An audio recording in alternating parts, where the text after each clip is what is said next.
New York Giants at Kansas City Chiefs. This one is a very interesting spot. 43 Fahrenheit, mostly cloudy, 7 miles per hour. We just have this all set up here for this spot. There we go.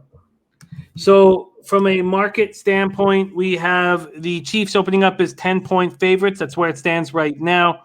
There has been – it would open up at minus 10 at plus 106. It's now minus 10 at plus 102. This total is still at 52.5. No movement on the total. We have 2,963 tickets in, 41% of the tickets on the Giants, 45% of the cash, then 55% of the tickets on the under, and 92% of cash on the under. Giants come in to the Monday Nighter off their best game of the season, 25-3 dismantling of the Panthers at home. It was an easy casher for us. DJ was 23 of 33 for 203 yards, 1 touchdown, no picks. Also caught a touchdown pass. Darius Slayton caught 5 passes for 63 yards. Evan Ingram finally, and Evan Ingram sighting, caught 6 passes for 44 yards. Devontae Booker looked good, ran 14 times for 51 yards. And the Giants as a team ran 31 times for 103 yards. The Giants still struggled to score touchdowns. Kenny Golladay knee, Kadarius Toney ankle, Sterling Shepard hamstring, running back Saquon Barkley ankle were all inactive. They're all listed as questionable to go this week. The Giants got pressure on Darnold all day, 6 sacks, 10 quarterback hits. They held Carolina to just 2 for 15 on third down. Azeez Ojulari had 5 tackles, 2.5 sacks, 4 quarterback hits. Jabril Peppers is listed as questionable with knee and ankle injuries, but he looked very good against the Panthers. 5 tackles, 1 sack. Chiefs come in off an embarrassing 27-3 loss to Tennessee. They're 3-4. They've lost 2 of 3. They're 1-4 in the AFC this season. They were held to their fewest total points since December 30th, 2012. This was the first time Patrick Mahomes had trailed by 27 at the half, their 3rd largest halftime deficit since 1991. The worst since the Chiefs were down 29-0 at the half in 2016. Only the 8th time in franchise history that Kansas City trailed by 27 or more at the half. Patrick Mahomes, 20-35, 206 yards, no touchdowns, 1 pick.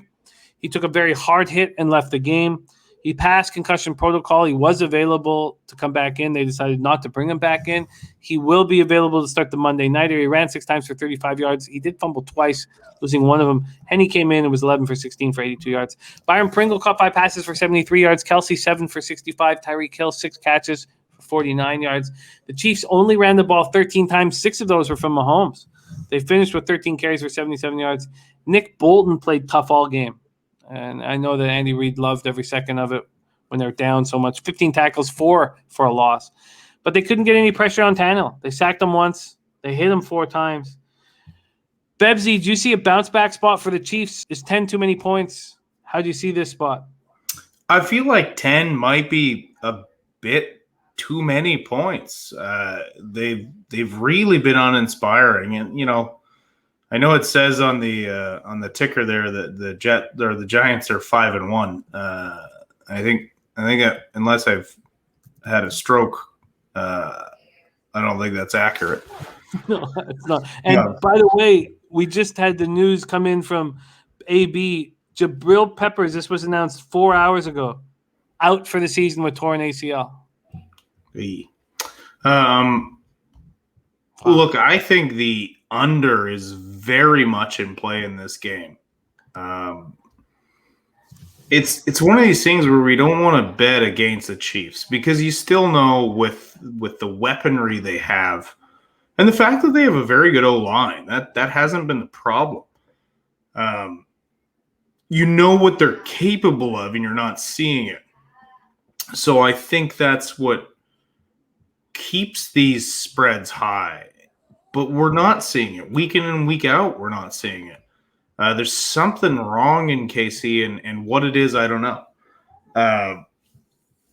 So I have apprehension betting them, even against the Giants. But I just feel like this total is very high for one offense that isn't good at all and one offense that has not been playing well. Am I missing something? Why is this such a high total? Well, at this point, we have 55% of tickets on the under and 92% of cash. I think I have to jump on this under. It seems absurdly high. does feel high. It's nice weather in Kansas City, but still cold. Yes, Christopher Reese, that's the mistake with the graphics. The Giants are 2-5, 1-2 on the road. Al Cervix says 10 points. This should not be 10 points. I don't think it should. Look, I'm not betting the Giants, but if you are, take the points in the Giants. KC is not they have not been playing deservedly of this spread. But this total seems so high to me. And I'm gonna move on this. I'm gonna take the under here. Well, let's lock you in. There has been a significant market move. There's been a 9-cent move to the under. So like a legitimate move to the under, but it hasn't moved any points. Still sitting at 52.5.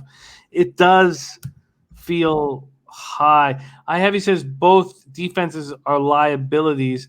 Big Joe Bet says KC is the chalk equals a loss. Huh.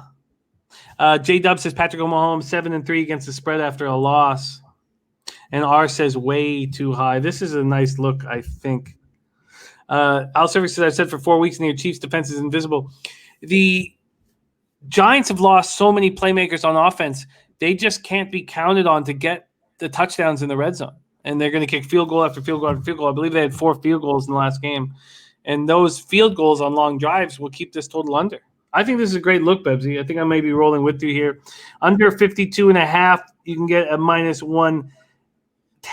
And by the way, some dicey offshore books have already moved it to 51.5. Books that we don't name because they're not to be trusted. I've already moved it to 51.5. So under 52.5 at -110, available at Bet 365. Bebsie's on the board. JT likes it too. I like it as well.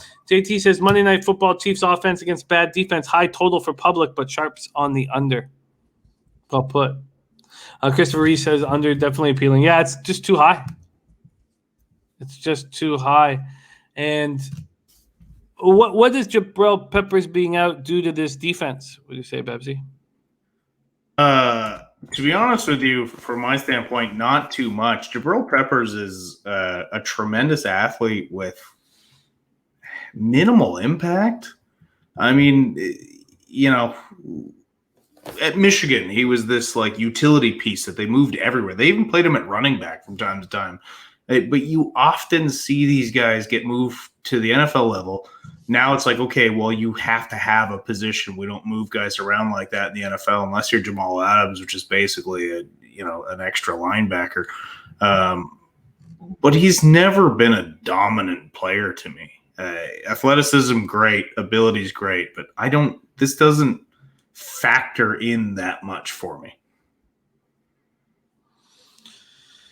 Al Sirius says Monday night refs wanted to keep it scoring. I think there's going to be long drives from the Giants that just end up with field goals.